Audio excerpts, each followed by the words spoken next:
Hello friends, कैसे हैं आप सब। उम्मीद है आप सब मस्त होंगे, पढ़ाई भी बिंदास चल रही होगी। तो आज हम लोग बीएससी फर्स्ट ईयर बॉटनी में जो इम्पोर्टेंट क्वेश्चन, बहुत सारे बच्चे कमेंट कर रहे थे कि सर इम्पोर्टेंट क्वेश्चन बता दीजिए बॉटनी के। तो हम आज यूनिट वाइज आपको इम्पोर्टेंट क्वेश्चन बताएंगे। अगर इनको आप कंप्लीट कर लेते हो तो इससे बाहर आपके एग्ज़ाम में नहीं पूछा जाएगा।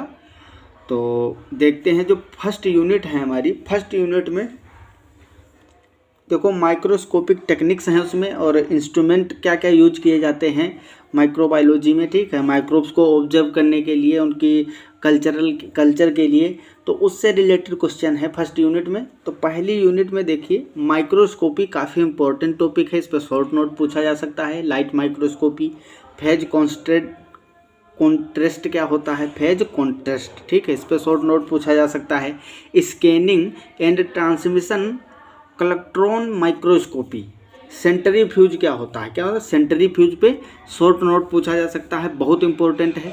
सेंट्रीफ्यूज क्या होता है, कोई भी मटेरियल होता है, हम टेस्ट ट्यूब में लेते हैं, फिर टेस्ट ट्यूब में लेने के बाद में उसको बहुत ही तेज़ी से घुमाया जाता है। एक मशीन होती है जिसमें इस तरह से उसको राउंड राउंड घुमाया जाता है, जिससे उसमें प्रेसिपिटेट नीचे बैठ जाता है और बाकी हमारा जो होता है सुपर फ्लूइड वो ऊपर तैरता रहता है। तो इस तरह से हम उसको अलग कर लेते हैं। जैसे डीएनए वगैरह है, उसको जब अलग किया जाता है, जब सेल को पूरी रप्चर करके साइटोप्लाज्म वगैरह, तो उसमें प्रोटीन, डीएनए, सारी चीज़ें अलग अलग अवक्षेपित होती हैं। तो सेंट्रीफ्यूज भी पूछा जा सकता है। ऑटोक्लेव है, ठीक है, ऑटोक्लेव पे क्वेश्चन बहुत पूछता है, ठीक है।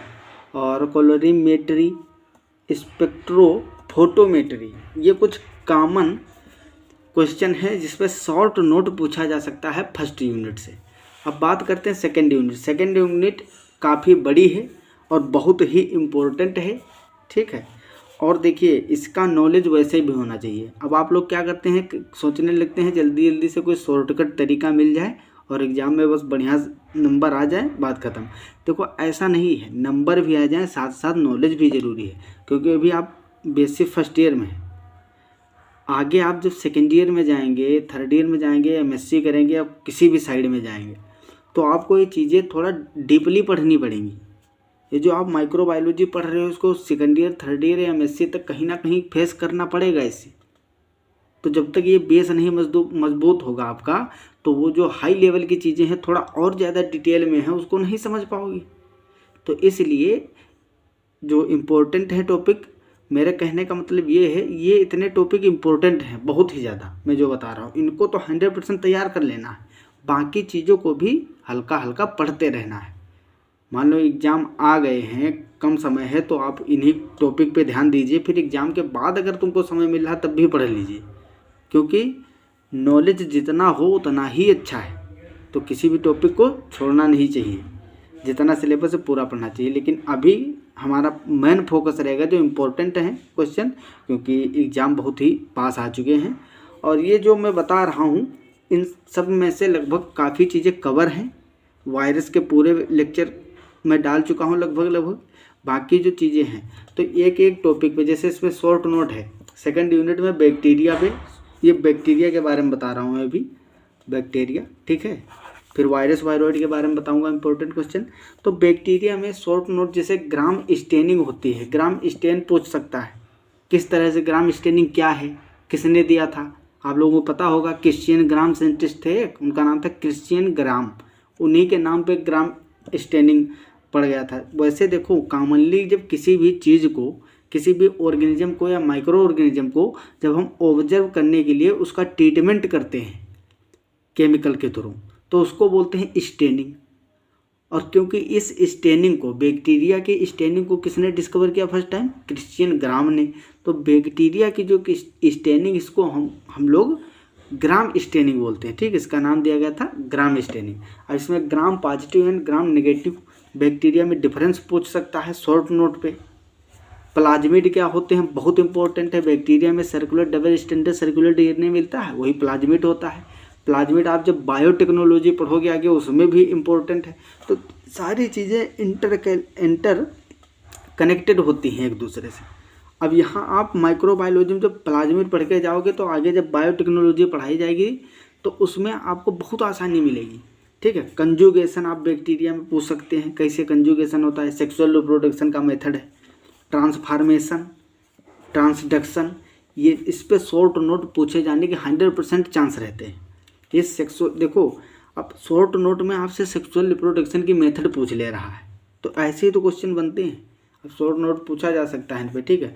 और नाइट्रोजन फिक्सिंग बैक्टीरिया या नाइट्रोजन फिक्सेशन, इस पे क्वेश्चन 100% आता ही है। जब इससे इस यूनिट से क्वेश्चन बनाने बैठता है एग्जामिनर तो उसका फोकस इन्हीं टॉपिक पे जाता है, ठीक है। तो नाइट्रोजन फिक्सिंग बैक्टीरिया है जो उनके बारे में, जैसे नाइट्रोसोमोनास है, नाइट्रोकोकस है, नाइट्रोमोनास, नाइट्रोकोकस, नाइट्रोबैक्टर, ये सब हैं बैक्टीरिया। स्यूडोमोनास, थायोबैसिलस, ये डीनाइट्रिफिकेशन वाले हैं। तो इसके बारे में एक लेक्चर जो है नाइट्रोजन फिक्सेशन पे भी जल्दी ही लेके आएंगे, उसमें सारे कंसेप्ट क्लियर करा दूंगा नाइट्रोजन फिक्सेशन के, जिस टाइप से होता है। फ्री लिविंग बैक्टीरिया होते हैं, कुछ एसोसिएशन दर्शाते हैं, सिम्बायोटिक एसोसिएशन। फिर है फ्लैजेला इन बैक्टीरिया, इस पर भी शॉर्ट नोट पूछा जा सकता है, कई बार पूछा भी गया है। और जेनेटिक रिकॉम्बिनेशन किस तरह से होता है, अब जेनेटिक रिकॉम्बिनेशन है, प्लाज्मिड है, ठीक है, कंजुगेशन, ये सारी चीज़ें तुमको बायोटेक्नोलॉजी में भी मिलेंगी आगे, तो आगे बहुत हेल्प करने वाला है। तो इन सब टॉपिक पे एक एक लेक्चर में 2-2 टॉपिक में कवर करूँगा, ठीक है। जिससे 3-4 लेक्चर में ये तुम्हारे शॉर्ट नोट जितने भी हैं ये सब कवर हो जाएंगे, और अच्छे से नोट्स भी आपको प्रोवाइड कर दिया जाएगा। लिंक वीडियो में मिल जाएगा, वीडियो के डिस्क्रिप्शन में और कमेंट बॉक्स में भी लिंक मिल जाएगा, जहाँ से आप टेलीग्राम ज्वाइन कर सकते हैं। जो अभी तक नहीं ज्वाइन किए हैं बच्चे, वहाँ पर नोट्स पूरे प्रोवाइड कर दिए जाएंगे, ठीक है। तो टेंशन लेने की ज़रूरत नहीं है, सारा मटेरियल मिल जाएगा और अच्छे से कंसेप्ट क्लियर करा दूँगा। जितना मैं बता रहा हूँ इतना पढ़ लिए तो यहाँ से बाहर क्वेश्चन नहीं आएगा। फिर देखते हैं लॉन्ग क्वेश्चन जो सेकंड यूनिट में बैक्टीरिया से रिलेटेड कौन से हो सकते हैं। तो इसमें 4 क्वेश्चन मैंने इंपॉर्टेंट रखे हैं, अगर चारों ये तैयार कर लेते हो, एक ही जैसे लगभग रिलेटेड हैं, तो बहुत ज़्यादा लॉन्ग भी नहीं है। चूँकि लॉन्ग क्वेश्चन है तो उसमें थोड़ा लगभग 2-3 पेज तो 2 पेज तो लिखना ही पड़ेगा। तो इसमें देखते हैं, पहला क्वेश्चन है, describe briefly the structure of a bacterial cell, discuss its prokaryotic character. Bacteria के स्ट्रक्चर को डिस्क्राइब करने को पूछा जाएगा, और जो बैक्टीरिया के प्रोकैरियोटिक नेचर है, कैरेक्टर है, वो क्या है। तो आप लोगों को पता ही होगा, उसमें डिफरेंट न्यूक्लियस अब्सेंट होता है, न्यूक्लियर मेम्ब्रेन अब्सेंट होती है, क्रोमोसोम ऐसे ही साइटोप्लाज्म में पड़े होते हैं, एक सर्कुलर डबल स्टैंडर्ड डीएनए पाया जाता है, ठीक है। उसमें 70 राइबोसोम पाए जाते हैं, जबकि यूकैरियोटिक में कैसे पाए जाते हैं, 80 इस प्रकार के पाए जाते हैं। और क्या होता है प्रोकैरियोट्स में जो बैक्टीरिया हैं, तो इसके क्या प्रोकैरियोटिक लक्षण है, इसमें माइटोकॉन्ड्रिया एब्सेंट होता है, गोल्गी बॉडी एब्सेंट होती है, ठीक है, प्लास्टिड एब्सेंट होते हैं। इन सब चीज़ें बतानी है, तो आपको पता ही है, तो इस पर पूछा जाएगा। और describe the methods of sexual reproduction in bacteria, बहुत इंपॉर्टेंट है, यहाँ से क्वेश्चन आना ही आना है, ठीक है। अगर शॉर्ट नोट आपसे पूछ लेगा कंजुगेशन, ट्रांसफॉर्मेशन और ट्रांसडक्शन पे, तो फिर लॉन्ग नहीं आएगा। अगर लॉन्ग पूछ लेगा तो ये शॉर्ट नहीं आएगा। आप लॉन्ग जब ये तैयार करेंगे, describe the methods of sexual reproduction in bacteria, तो आपके जो शॉर्ट नोट हैं ऑलरेडी कंप्लीट हो जाएंगे, क्योंकि यही मेथड हैं सेक्सुअल रिप्रोडक्शन की बैक्टीरिया में, कंजुगेशन, ट्रांसफॉर्मेशन और ट्रांसडक्शन। फिर describe structure and mode of nutrition in bacteria, ये भी काफ़ी इंपॉर्टेंट है। Asexual reproduction in bacteria, asexual reproduction की मेथड पूछ सकता है, जैसे कि इसमें बडिंग होता है, ठीक है, फ्रेगमेंटेशन है, बडिंग है, इसके थ्रू एसेक्सुअल रिप्रोडक्शन होता है बैक्टीरिया में, तो इस पर भी क्वेश्चन पूछा जा सकता है।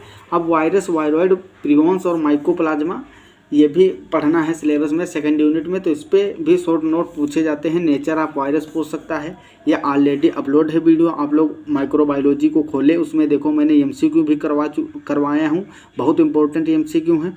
एक एमसीक्यू से मैंने, देखो मेरा सिस्टम ये रहता है, मैं एक क्वेश्चन जब डिस्कस करता हूँ एमसीक्यू, तो उससे रिलेटेड लगभग 10 क्वेश्चन आपके तैयार हो जाते हैं, इतना अच्छे से कंसेप्ट क्लियर करा देता हूँ। तो पूरा लेक्चर देखा करिए, एक भी क्वेश्चन आपका नहीं छूटेगा। तो माइक्रोबायोलॉजी वाले प्लेलिस्ट में जाएंगे तो आपको वहाँ देखो वायरस के मैंने मैक्सिमम कवर कर लिया है जितना भी पार्ट था, ठीक है। तो नेचर ऑफ वायरस, वायरॉइड क्या होते हैं, टीएमबी वायरस बहुत इंपॉर्टेंट है, इसको छोड़ के मत जाना। 100% तैयार करके जाना एग्जाम में, क्योंकि TMB virus, tobacco mosaic virus पे पक्का पूछेगा। आप पढ़ के आ रहे हो बॉटनी, तो बॉटनी में आपको प्लांट वायरसेस के बारे में पढ़ना है, प्लांट वायरसेस, और ये प्लांट वायरस डिजीज है, ठीक है। तो बॉटनी में क्या पूछेगा, वही जो प्लांट से रिलेटेड है। तो टीएमबी वायरस जो बहुत इंपॉर्टेंट है। बैक्टीरियोफाज पे क्वेश्चन शॉर्ट नोट पूछता है, लेमडाफाज क्या होते हैं, T4 फाज, ठीक है, इसके बारे में, टी इवन टी ओड, बहुत सारे होते हैं बैक्टीरियोफाज। और वायरॉइड पे मैं जल्दी ही लेक्चर अपलोड करूँगा। नेचर ऑफ वायरस पहले हो चुका है लेक्चर। टीएमबी वायरस डिटेल में मैंने एक लेक्चर में पढ़ा दिया है। Symptoms of virus infection in plants बहुत इंपॉर्टेंट है, क्योंकि बात नहीं पढ़ रहे हो उसमें। प्लांट वायरसेस जो होते हैं, जब डिजीज़ कॉज करते हैं, तो क्या क्या सिम्पटम होते हैं, क्या लक्षण होते हैं, इसका भी ऑलरेडी अपलोड है वीडियो, आप लोग जाके देखिए।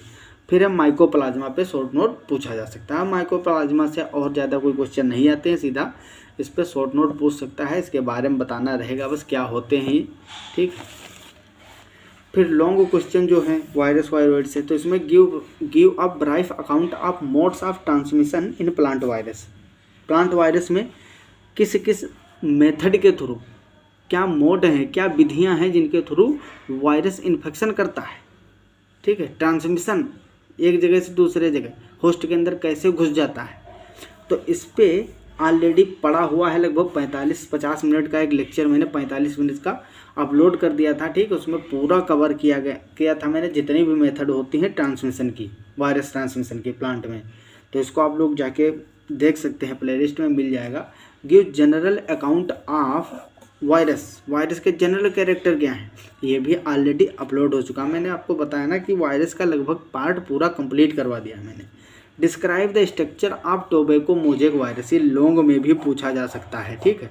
तो टीएमबी वायरस, देखो वायरस वाला जितना मैंने कवर करवाया है उसको आप लोगों को एक बार देखना चाहिए मेरे हिसाब से, तो ज़्यादा फ़ायदा आपका हो जाएगा। बाकी जो बचा है पार्ट उसको मैं कवर करवा दूंगा। फिर describe the structure and multiplication of bacteriophage, तो ये फर्स्ट और सेकंड यूनिट के कुछ इंपॉर्टेंट क्वेश्चन थे, आप लोग इसको तैयार करिए। जो मैक्सिमम पार्ट कवर कर लिया है मैंने, जो बचा हुआ है उसको भी मैं कोशिश करूँगा जल्दी कवर करने की। और बाकी जो बची यूनिट है, देखो ये माइक्रोबायोलॉजी वाली जो थी ये यूनिट काफ़ी बड़ी थी, bacteria, virus, viroid, prions, mycoplasma, बहुत सारा मटेरियल था, ठीक है।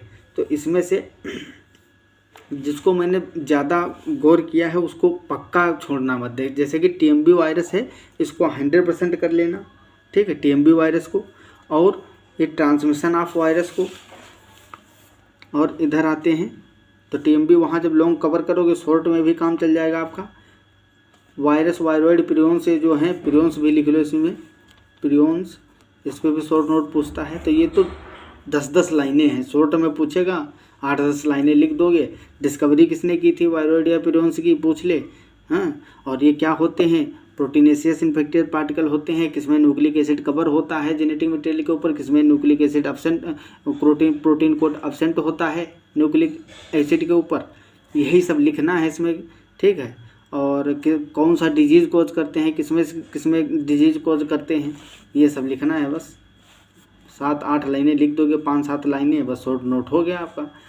और बहुत इम्पोर्टेंट अगर देखा जाए तो एसेक्सुअल और सेक्सुअल रिप्रोडक्शन इन बैक्टीरिया, इसको नहीं छोड़ना है, ठीक है। और शॉर्ट नोट में ग्राम स्टेनिंग हो गया, और जेनेटिक रिकॉम्बिनेशन और प्लाज्मिड, ये बहुत इंपॉर्टेंट है। बाकी मैंने जितना इम्पोर्टेंट था बता ही दिया, जिसको मैंने दोबारा बताया ये काफ़ी इंपॉर्टेंट है, इस पर 100% पूछता है क्वेश्चन। बाकी आपको देखो, जब सीरियल से सारे टॉपिक पढ़ोगे आप, तो आपको एक के बाद जब पढ़ोगे तो समझ में आएगा।